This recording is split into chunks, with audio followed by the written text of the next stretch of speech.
जितने अच्छे से आप सवाल को समझ पाओगे उतने अच्छे से, उतने सुंदर तरीके से आप उसका जवाब निकाल पाओ। आपको आंसर भी आना चाहिए, एग्जैक्ट भी आना चाहिए और कम से कम समय में भी आना चाहिए। जब आप आंसर निकाल पाते हो, एग्जैक्ट निकाल पाते हो, कम से कम समय में निकाल पाते हो, तो ही आपका जो आंसर है उसकी वैल्यू रह जाती है। अगर वो आंसर किसी और क्वेश्चन का समय खा जाए तो उस आंसर की वैल्यू नहीं है। ध्यान समझिएगा। हेलो एवरीवन, JEE 2025 की तैयारी फुल फ्लैश में सभी स्टूडेंट की हो रही है, मुझे पता है। और आज मैं यहाँ पर फिजिक्स एमपीसी ऑनलाइन प्लेटफॉर्म पर जो बात करने जा रहा हूँ वो JEE 2025 को टारगेट करते हुए जो बच्चे हैं जो 11th क्लास तैयारी भी कर रहे हैं या नीट की तैयारी भी कर रहे हैं, उन सबको लेकर के कुछ JEE के इस तरीके के क्वेश्चन उठा रहा हूँ मैं यहाँ पर, जो बच्चों को JEE एग्जाम्स मेंस क्रैक करने में, एडवांस क्रैक करने में सपोर्टिव रहेंगे। ये प्रीवियस ईयर्स क्वेश्चन और ये थर्ड लेक्चर है थर्मोडायनेमिक्स का, क्योंकि फर्स्ट और सेकंड लेक्चर को बच्चों ने बहुत सराहा, बहुत सपोर्ट किया, बहुत अच्छा लगा। आप लोगों ने देखा उस लेक्चर को, काफी पर्सनल कमेंट भी आए, तो मुझे बड़ी खुशी हुई कि मैं आगे भी इसी फील्ड में और काम करूं और थर्मोडायनेमिक्स के और भी लेक्चर्स यहाँ पर अपलोड करके आपको दूं। तो यहाँ पर आज थर्मोडायनेमिक्स के ऊपर जब हम बात कर रहे हैं, थर्मोडायनेमिक्स के थर्ड थर्मोडायनेमिक प्रोसेस के ऊपर बेस्ड आज के लेक्चर में हम काफी क्वेश्चन से बात करेंगे। यहाँ पर अगर इस तरीके के आप और वीडियो देखना है तो इसको स्कैन कर लें और अभिज्ञा एजुकेशन ऐप डाउनलोड कर लें, और यहाँ पर जो आपको ये लिंक दिख रही है QR कोड के ऊपर, ऑर्गेनाइजेशन कोड, इस कोड को आप वहां पर ऐप पर अपलोड कर दें और आप आसानी से, बल्कि बहुत आसानी से, अभिज्ञा एजुकेशन ऐप पर काफी सारे जो वीडियो लेक्चर थे, study material, PPT, PDF, content, test series है, वो एक्सेस कर सकते हैं। अभी इसकी कॉस्टिंग सिर्फ, जी हाँ, सिर्फ 99 रुपीज इसकी कॉस्टिंग कर दी है, जो कि हजारों में थी, और ये सिर्फ कुछ दिनों के लिए रहेगी कॉस्टिंग। तो आप एक बार स्कैन करके चेक कर लें कि जब आप इस वीडियो देख रहे हैं तब भी ये कॉस्टिंग है क्या। अगर आप टेस्ट सीरीज चाहते हैं अलग से तो इस नंबर पर कांटेक्ट करें और आपको इसमें टेस्ट सीरीज भी बड़ी आसानी से मिल जाएगी, जो आपके लिए हेल्पफुल रहेगी, सपोर्टिव रहेगी, और आप बड़ी आसानी से इनको पढ़ सकते हैं, कंटेंट स्टडी कर सकते हैं। छोटे PYQs हर तरीके के क्वेश्चन वहां पे अवेलेबल है। चलिए शुरू करते हैं आज का लेक्चर।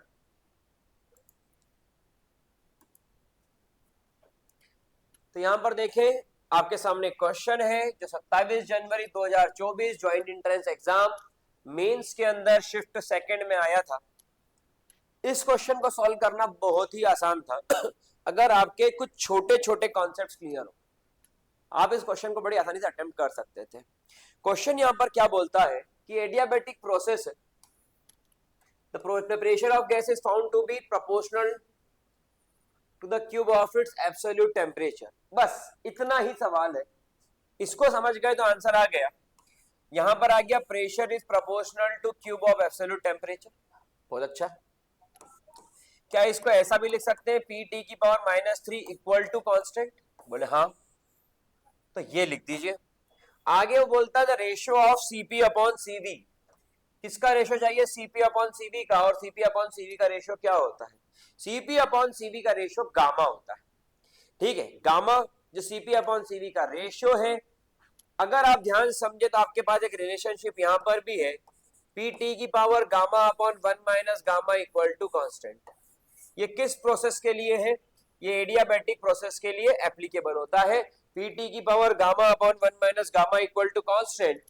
तो क्योंकि ये दोनों ही एडियाबैटिक प्रोसेस की कंडीशंस पे दी हुई हैं, क्या मैं ऐसा लिख दूं -3 equal to gamma upon 1 minus gamma?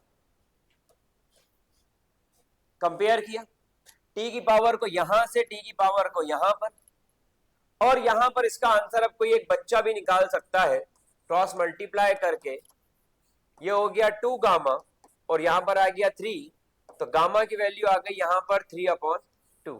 तो ये जो 3/2 यहां पर जो गामा की वैल्यू आ रही है आपके सामने, ये 3/2, इसके अंदर इसका पहला ही आंसर।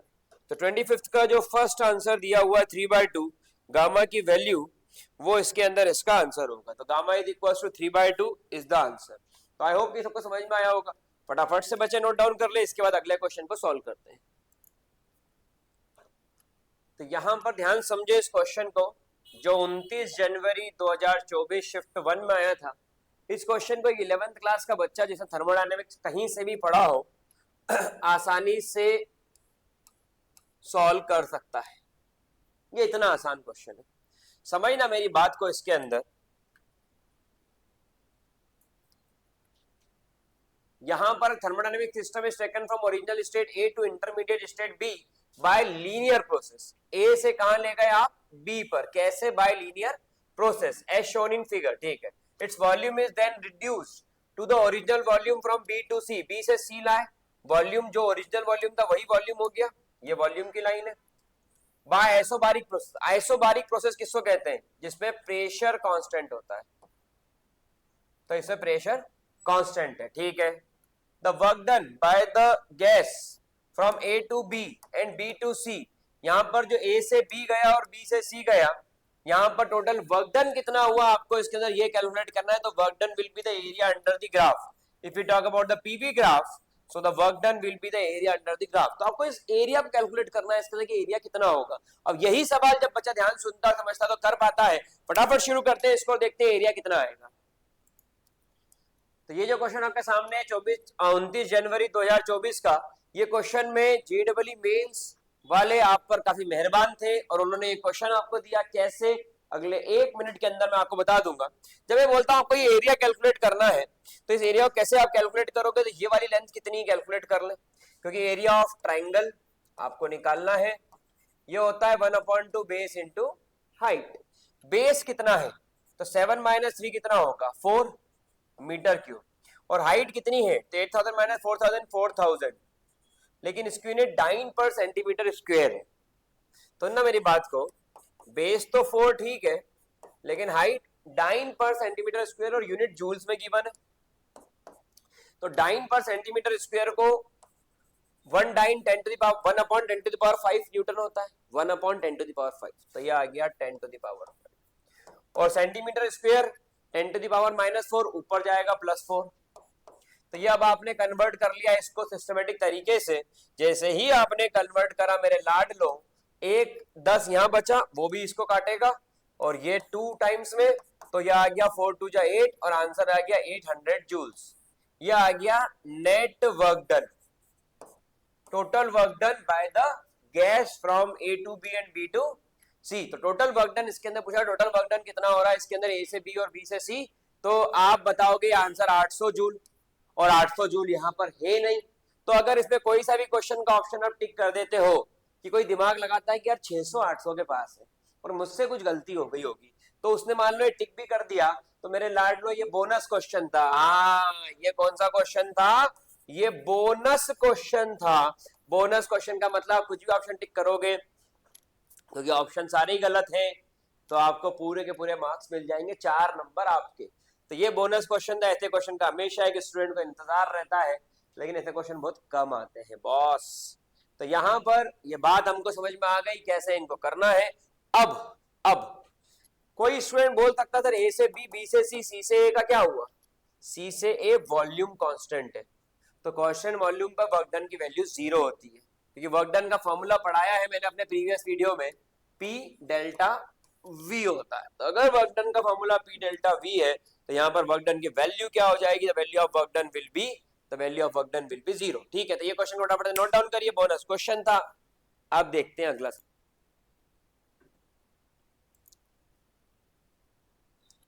क्वेश्चन को ध्यान समझे। If 3 moles of monoatomic gas mixed with 2 moles of diatomic gas, the value of adiabatic exponent gamma for the mixture is। 31 January 2024 shift 2 का एक ऐसा सवाल जो जिसको सिर्फ फॉर्मूला पता होगा इसका, वो इस क्वेश्चन को कर जाएगा। अगर फॉर्मूला पता नहीं है, आप पूरी ताकत लगा लो, आपसे क्वेश्चन होने में ना के बराबर चांस है, नहीं तो होगा ही नहीं, हो भी सकता है, बहुत कम चांसेस है, लेकिन पूरी ताकत लगा लो।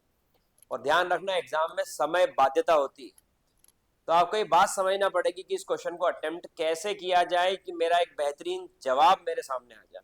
मेरी बात को समझना मेरे लाडलो, कि यहाँ पर अगर ये नहीं भी बोलता तो पता होना चाहिए कि मोनोएटॉमिक गैस का गामा की वैल्यू 5/3 होती है, डायएटॉमिक गैस की गामा की वैल्यू 7/5 होती है। तो मेरे लाडलो ये बात आपको पता होना चाहिए, याद होना चाहिए, ध्यान होना चाहिए, समझ में आना चाहिए। अब यहां पर गामा, चलो गामा का फॉर्मूला क्या बनेगा, तो 1 +2/f। f is degree of freedom, ठीक है। f किसका चाहिए, डिग्री ऑफ फ्रीडम किसकी चाहिए, मोनोएटॉमिक की चाहिए कि डायएटॉमिक की चाहिए? तो बोले सर ये तो मिक्सचर, तो बोले मिक्सचर की चाहिए।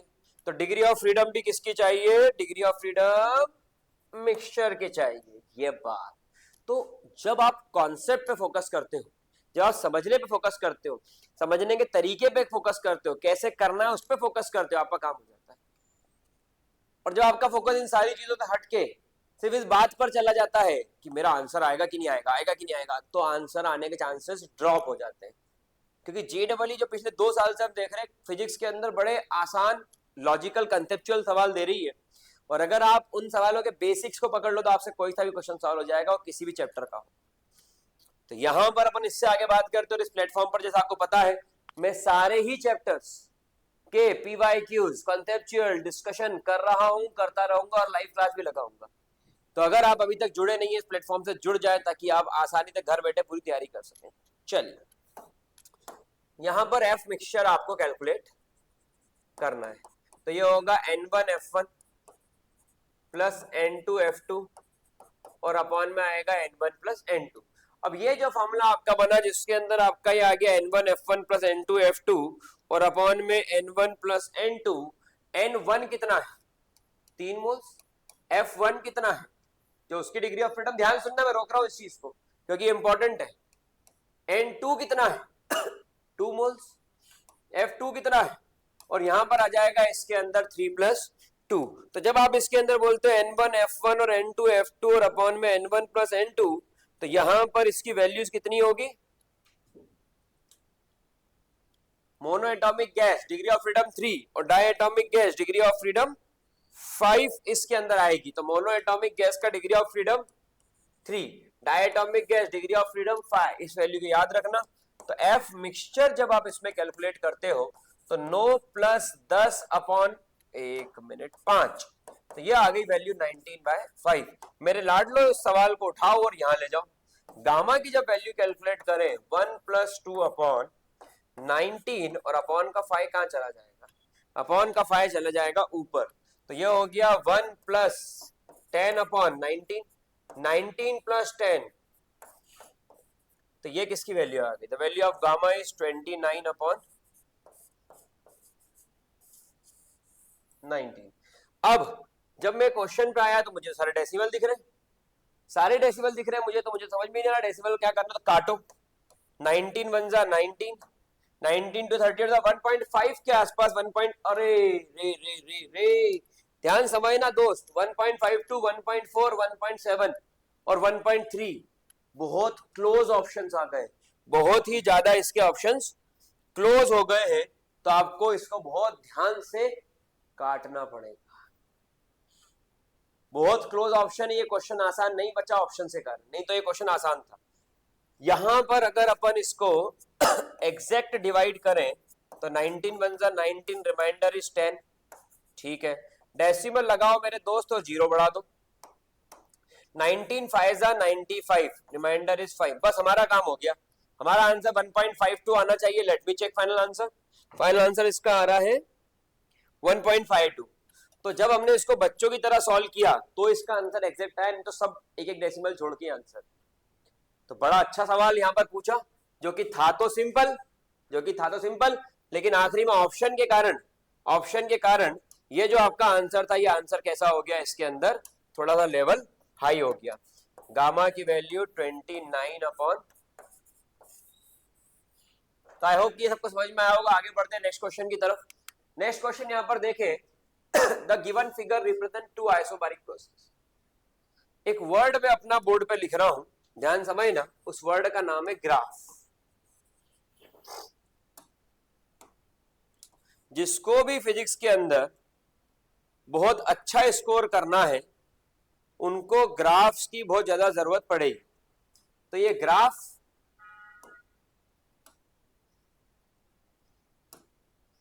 ये ग्राफ वो लोग सभी काफी अच्छे से इसके अंदर समझ लें। ग्राफ क्या बोल रहा है, पीवी इक्वल टू, बोले एनआरटी, हाउ ठीक, बोले हाँ ठीक। वर्टिकल एक्सिस पर क्या है, पूरा ध्यान मेरे क्वेश्चन पर जितने अच्छे से आप सवाल को समझ पाओगे उतने अच्छे से, उतने सुंदर तरीके से आप उसका जवाब निकाल पाओ। आपको आंसर भी आना चाहिए, एग्जैक्ट भी आना चाहिए और कम से कम समय में भी आना चाहिए। जब आप आंसर निकाल पाते हो, एग्जैक्ट निकाल पाते हो, कम से कम समय में निकाल पाते हो, तो ही आपका जो आंसर है उसकी वैल्यू रह जाती है। अगर वो आंसर किसी और क्वेश्चन का समय खा जाए तो उस आंसर की वैल्यू नहीं है। ध्यान समझिएगा, समझाने में जितना समय लग रहा है क्वेश्चन करने में उतना समय नहीं लगता है। यहाँ पर वॉल्यूम है और यहाँ पर आ गया टेम्परेचर। बोले ठीक है, आप सभी ने पढ़ा है कि वॉल्यूम इज प्रोपोर्शनल टेम्परेचर। बोले हाँ ठीक है। तो वॉल्यूम इज इक्वल्स टू कुछ कांस्टेंट इनटू टेम्परेचर। बोले हाँ ठीक है। क्या ये इक्वेशन ऐसी दिख रही है, y is equals to mx? और क्योंकि पास कहां से हो रहा है, क्योंकि पास हो रहा है ओरिजिन से, तो c की वैल्यू क्या हो गई, 0। स्ट्रेट लाइन की कंडीशन, यहां पर जो लाइन है वो P1 और यहां पर जो लाइन है वो P2। बोले हाँ ठीक है। तो ये जो K है या ये जो M है, ये क्या बन गया इसके अंदर, ये बन गया इसके अंदर इसका स्लोप। स्लोप मतलब कितने एंगल से इंक्लाइंड है। बोले ठीक है। अब V y एक्सिस और K, तो यहां पर क्या रिलेशन है, तो V is equals to N R T by P, ये इसका रिलेशन है। तो इसका मतलब कि ये जो यहां पर अपन बोलते हैं V upon T is equals to N R by P, तो V upon T is inversely proportional to pressure. अरे ये अगर समझ में आया तो बात समझ में आई है, क्योंकि V क्या है, यहां पर देखो V क्या है और T क्या है और ये एंगल क्या है, तो बोले थीटा। तो अगर मैं लगाता हूं टेन थीटा तो बनता है V अपॉन टी, और वही क्या होगा मेरे लाडलो, वही तो स्लोप है, मेरे लाडलो वही स्लोप है। आज समझ लो, अगली बार देख के सॉल्व कर देना। तो वो क्या आ गया, उसके अंदर स्लोप आ गया। अब अगर ये इसके अंदर स्लोप है, समझना, ये इसके अंदर स्लोप है, तो इस स्लोप की वैल्यू जैसे जैसे बढ़ती जाएगी, इस स्लोप की वैल्यू जैसे जैसे बढ़ती जाएगी, प्रेशर क्या होगा, slope is inversely proportional to pressure. तो स्लोप बढ़ रहा है तो प्रेशर कम, और स्लोप कम तो प्रेशर ज्यादा। स्लोप बढ़ रहा है, प्रेशर कम, स्लोप कम तो प्रेशर ज्यादा, इनवर्सली प्रोपोर्शनल चलेंगे। बोले बहुत अच्छा। अब किसका स्लोप ज्यादा, उसने बोला कि रिलेशन क्या है, प्रेशर और P1 P2 में क्या रिलेशन है, तो बोले P2 का slope of 2 greater than slope of 1, तो pressure of 2 less than pressure of 1। तो प्रेशर 1 क्या है, प्रेशर 1 प्रेशर 2 से ज्यादा है। तो ये फोर्थ वाला इसका आंसर होना चाहिए, प्रेशर 1 प्रेशर 2 से ज्यादा है। क्वेश्चन नंबर 30 पे P1 is greater than P2, P1 is greater than P2। अब ये 31 जनवरी 2024 शिफ्ट 2 JEE का क्वेश्चन, इतना थोड़ी करेगा, इतना कौन करेगा, ये कोई भी नहीं करेगा, ये तो पढ़ाने की चीज है। करना क्या है, बोले slope 2 greater than slope 1, volume temperature graph है, स्लोप 2 ग्रेटर देन स्लोप 1, तो pressure 2 is less than pressure 1। Answer इतना सा करना है, इतना सा करना है मेरे दोस्त, सिर्फ इतना सा करना है और आंसर आ गया। जिसका स्लोप ज्यादा, अगर वॉल्यूम टेम्परेचर ग्राफ है, जिसका स्लोप ज्यादा उसका प्रेशर कम, जिसका स्लोप कम उसका प्रेशर ज्यादा। इतना सा कॉन्सेप्ट लगा था। 31 जनवरी क्वेश्चन देख के बच्चों ने आंसर दिया होगा, मुझे विश्वास है, मुझे विश्वास है कि बच्चों ने देख करके आंसर दिया होगा मेरे दोस्त। इसलिए थोड़ी सी पढ़ाई और एक्स्ट्राऑर्डिनरी करियर फ्रेम हो जाएगा। चलिए आगे बढ़ते हैं अगले सवाल पर। धमाकेदार सवाल चल रहे हैं, बहुत मजा आ रहा है। आपके सामने एक सवाल जो 1 फरवरी 2024 को आया था शिफ्ट फर्स्ट में joint entrance exam JEE Mains के अंदर। इस सवाल को देख करके समझ में आता है कि नॉलेज, कॉन्सेप्ट, फंडामेंटल्स बहुत इंपॉर्टेंट रोल प्ले करते हैं विद्यार्थी के जीवन में। अगर ये सारी चीजें एक स्टूडेंट के पास है तो वो कोई भी क्वेश्चंस को बिना ये बोले कि मैं JEE प्रिपरेशन कर रहा हूँ, सिर्फ 11th के लेवल पे लग के काम करे तो JEE मेंस को क्रैक कर सकता है। यहां पर समझना ये सवाल क्या कहना चाहता है। The pressure and volume of an ideal gas related with PV की पावर 3/2 इक्वल टू, अगर मैं रिलेट करूं एडियाबैटिक प्रोसेस में PV की power gamma equal to constant से, तो यहां पर आपको गामा की वैल्यू मिल गई 3/2। आगे मैं इससे बात करता हूं, अगर वर्क डन की बात करूं तो वर्क डन का फॉर्मूला होता है NR डेल्टा T और अपॉन में 1 minus gamma. NR delta T होता है P2V2 माइनस P1V1 और अपॉन में 1 माइनस गामा। तो एक स्टूडेंट, मेरा ये कहना है कि इस फॉर्मूले की जरूरत ही नहीं पड़ रही है, आप सीधे इस फॉर्मूले को उठा लें और इस वाले फॉर्मूले को यहां पर सॉल्व कर लें। अब P2V2 माइनस P1V1 तो ठीक है, लेकिन 1 माइनस गामा, और गामा की वैल्यू कितनी है 3/2, ये इसके अंदर आंसर है। आप जब इसको सॉल्व करेंगे ये 2 एलसीएम लेकर के ऊपर चला जाएगा और ये हो जाएगा P2V2 माइनस P1V1 और 2 माइनस 3 एलसीएम लिया तो -1। तो जो वर्क डन का आपका फाइनल आंसर निकल के आता है यहां पर, वो आंसर है वर्क डन का -2 और अंदर आएगा P2V2 माइनस P1V1।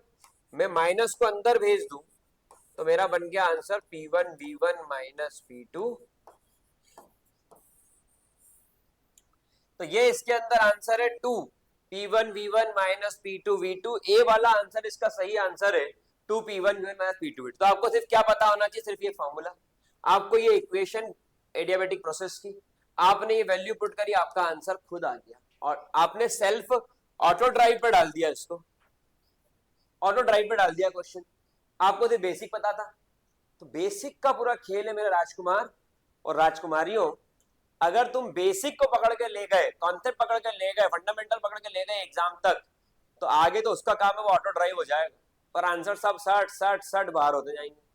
तो इस तरीके से अगर आप पढ़ाई करते हो तो बेहतर से बेहतरीन की तरफ चले जाओगे और ये आपके लिए बहुत अच्छा रहेगा। फटाफट से नोट डाउन कर लीजिए, फिर आगे बढ़ते हैं नेक्स्ट क्वेश्चन।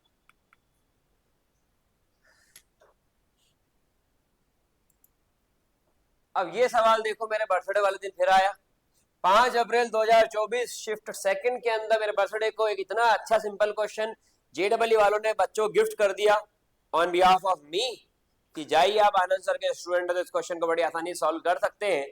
देखिए कितना आसान सवाल था। सवाल देखोगे समझ में आएगा, हाँ सर सही में आसान था।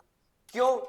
During adiabatic process. कौन सी प्रोसेस? बोले एडियाबेटिक प्रोसेस। बोले एडियाबेटिक प्रोसेस क्या होती है? बोले पीवी की पावर गामा इक्वल टू, ठीक, the pressure of gas is found to be proportional to cube of absolute temperature. बोले हाउ, ठीक है। तो ये हो गया P T की पावर -3 इक्वल टू, बोले कांस्टेंट। बोले ठीक है। अब अगर अपन इससे भी आगे बढ़ते हैं, तो रिलेट करो, तो यहां पर PV इक्वल टू क्या होता है? बोले nRT। तो T क्या होगा? बोले PV proportionate, T is proportionate to PV। तो क्या मैं यहां पर कांस्टेंट लगा हुआ है, मैं ऐसा नहीं करके इक्वल टू के नीचे एनआर लेके आऊं मल्टीप्लाई, उतनी गहराई में नहीं जाना, कॉम्पिटिटिव फेस कर रहे हो। यहां पर मैंने टी की जगह क्या रखा? पीवी और उसकी पावर -3 इक्वल टू, ये हो गया पी की पावर -3, वी की पावर -3 इक्वल टू, यहां पर हो गया पी की पावर -2 और वी की पावर -3 इक्वल टू। अब मेरे लाडलो आगे सुनना, मैं अगर इसके अंदर पूरे पे स्क्वायर रूट लगा दूं और कांस्टेंट को इधर उधर शफल कर लूं तो एक छोटा सा मैथमेटिक्स लगा और ये एक्सप्रेशन क्या बन रहा है? पीवी की पावर 3/2 इक्वल टू कांस्टेंट। कैसे? मैं इस पूरे को 1/k को इधर ले आऊं और इस पूरे को उधर की तरफ नीचे ले जाऊं, इतना कोई करता नहीं कॉम्पेरेटिव में डायरेक्ट करना। तो ये आ गया ऐसा कुछ, और 1/k एक बड़ा कांस्टेंट के, taking square root both side, फिर आगे सॉल्व करो, बनेगा तो वही। और अगर वही बनेगा तो मेरी इक्वेशन से कंपेयर कर लेना मेरे लाडलो, तो गामा की वैल्यू कितनी आ गई? गामा की वैल्यू आ गई 3/2। और ये गामा क्या होता है? ये गामा ही तो CP/CV होता है। तो गामा की वैल्यू कितनी आ गई? 3/2। तो CP/CV कितना आ गया? 3/2। तो आपका आंसर 3/2, 1.5, 1.5, 1.5, 4 नंबर तुम्हारे। इतना आसान था, कोई भी बच्चा कर सकता था इसको सॉल्व। यहां पर थोड़ा सा खेल खेल लिया लेकिन उन्होंने यहां पर, लेकिन जो घबराएगा नहीं वो JEE एग्जाम पार कर जाएगा, मतलब क्लियर। तो इसको बड़ी आसानी से सॉल्व किया जा सकता था। एक अच्छा क्वेश्चन, बहुत ही अच्छा क्वेश्चन मेरी नजर में। ऐसा क्वेश्चन आना चाहिए एग्जाम में, इसमें दिमाग की रफ्तार चेक होती है। ये क्वेश्चन ऐसा जिसमें दिमाग की रफ्तार चेक होगी। तो बिल्कुल अच्छा सवाल था, फटाफट से नोट डाउन करें फिर आगे बढ़ते हैं। अब ये क्वेश्चन नंबर है, specific heat at constant pressure of real gas, specific heat at constant pressure of real gas Cp obeying PV की पावर 2 इक्वल टू RT। हाँ ठीक है, इक्वेशन इज, क्या इक्वेशन फॉर्म होगी यहां पर, ये आपको इसके अंदर बताना है। अब obey the laws PV की power 2 square equal to RT और कांस्टेंट प्रेशर, मैं फर्स्ट लॉ ऑफ थर्मोडायनेमिक्स लगा देता हूँ, dq equal to du plus dw। ये फर्स्ट लॉ ऑफ थर्मोडायनेमिक्स मैंने इसके अंदर अप्लाई करा। dq क्या होता है, बोले m cp डेल्टा t, और यहां पर डेल्टा t को dt लिख देता हूं मैं, और ये होगा m cv dt, और यहां पर आ जाएगा, या मैं नंबर ऑफ मोल्स की बात कर लेता हूं, आप लोग उससे ज्यादा परिचित हो, n, और यहां पर आ जाएगा pdv। अब बोले हाँ ठीक है, बोले हाँ, हाँ बोले हाँ। अब हाँ बोले हाँ, तो आगे क्या करना है, अब आगे ये करना है कि बेटा लाडो, इसको जो तुमने लिखा है यहाँ इतने सम्मान से, इसको इतना सम्मान मत दो, इसको डिफरेंशिएट करो। तो P, तो उसने बोला कांस्टेंट प्रेशर, बोले बाहर करो, V स्क्वायर का डिफरेंशिएशन बोले 2V, अरे वाह, और V का डिफरेंशिएशन dV बाय dt, और यहाँ पर R कांस्टेंट है, बाहर करो, T का differentiation with respect to T 1। तो मेरे लाडलो यहाँ बना P dV is equals to R dt, और अपॉन में आ गया 2V। बोले हाँ सर, बोले सच है सर। अगर ऐसा सच है और ऐसा हुआ है तो यहां पर मेरे बात को समझना मेरे लाडलो, कि यहां पर n cpdt, इसके अंदर मैंने n यूज नहीं करा, मैं n ले लेता हूं, या नंबर ऑफ मोल्स 1 ले लेता हूं, हटाओ तो तुमको कंफ्यूजन ही खत्म हो जाएगा, होना ही नहीं नाटक। cpdt cv dt, और pdv की जगह क्या है गया, r dt बाय 2v। अरे हाँ सर, फिर इसको काट दो, dt dt dt, हाँ सर, तो cp equal to cv plus r upon 2v। हाँ सर, ये आंसर आ गया इसके अंदर, cv plus r upon 2v। हाँ सर, तो 6 अप्रैल 2024 शिफ्ट 1 का क्वेश्चन तक को समझ में आया। हाँ सर, तो यहां पर ये जो इतना आसान सा एक सवाल था, इतना आसान सा एक सवाल, वो 6 अप्रैल जब मैं एक दिन का था सालों पहले, तब वो क्वेश्चन आपकी एग्जाम में उस तारीख पे आया था, साल नहीं, मैं 2 साल नहीं, ज्यादा हो जाएगा, तो उस तारीख पर ये क्वेश्चन आपकी एग्जाम में पूछा गया था। जिन बच्चों ने इसको अटेम्प्ट किया, देखिए उनके सामने कोई बहुत बड़ा चैलेंज नहीं था, एक कॉन्सेप्ट लगा, that is the heart of the question, वो है इस स्टेप का differentiation, this is the heart of the question. इस स्टेप का डिफरेंशिएशन लगा खेल के अंदर, और ये खेल खत्म। तो इस तरीके से इस क्वेश्चन को सॉल्व किया जा सकता है। तो आई थिंक सबको समझ में आया होगा, फटाफट से नोट डाउन करें फिर अगला सवाल। एक भयंकर सवाल जो 8 अप्रैल 2024 शिफ्ट 1 JEE मेंस के अंदर, दिल थाम के बैठिएगा साथियों, आया था। और ये सवाल दिखने में भयंकर और करने में सॉल्व मच्छर की तरह सॉल्व हो जाएगा, मसल रख देंगे, यूं मसल रख देंगे इस सवाल को, और दिखने में कितना भयंकर सवाल है, लिखे चले जा रहे हैं, फिगर बन रहा है, ऑप्शंस दे रहे हैं, और सॉल्व करने में बड़ा आसान।